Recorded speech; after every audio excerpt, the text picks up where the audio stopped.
While other people like to discuss the ethicality of genociding Russians and whatnot, you know what people never talk about? Ethicality of discussing and criticizing author works. You know how much sweat, time and love a person must put into his own unique thing, even if the result is not that great or worthwhile, only for some random asshole to come and say it's shit so that others may parrot his opinions without any reason to go and experience it themselves. Can you even imagine how it feels like for the author, you sick, twisted... no, sorry, you twisted freaks!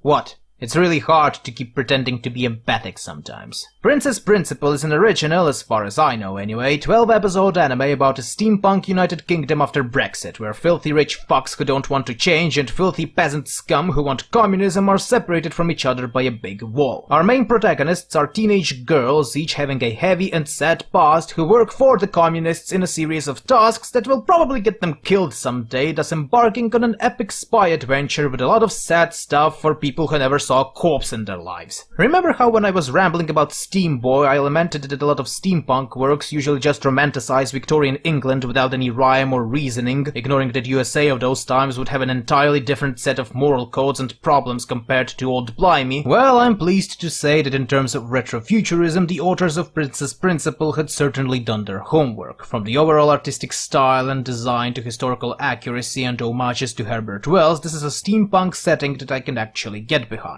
The storytelling, while never blew my mind or did something I wasn't expecting, was competent, and the characters were not only sympathetic but also were believable in that they actually lived in this world. The graphics are what I call mostly good, as details and animation clearly show how much effort they've put into this project, but an occasional desync in characters' lip movement and animation frames in certain scenes is not only visible, but can sometimes be very humorous. The music is competent and certainly is a thing that a lot of people will enjoy, though it's one of those soundtracks that people will like listening to, and some even download on their MP3s, but after a while they won't remember where it's from. Princess Principal is a good anime, and I most definitely don't regret watching it, but just like with 91 Days, Onihei and all the other quote-unquote original anime, it fails to become actually memorable, as in I will rewatch it every 2 or so years. Combine this with the aesthetics and genre that many of you don't like, along with an all-female cast of main characters, because of course they will be female, and you have an anime that will go past a lot of people, and those who watched and enjoyed it will fanboy over it for a couple of weeks or so, and will move on to another hipster flavor of the month. Whether it is a good or a bad thing is entirely up to you to decide, but I will remember this anime just like I remember Transvaal. Waar die oorlog is nou klaar en die huis toe gaan is daar terug na die ou Transvaal.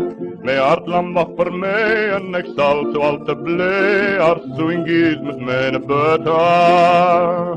O bring my terug na die ou Transvaal, daar waar my Sari woon. Daaronder in die millies by die groen doringboom, daar woon my Sari Mare.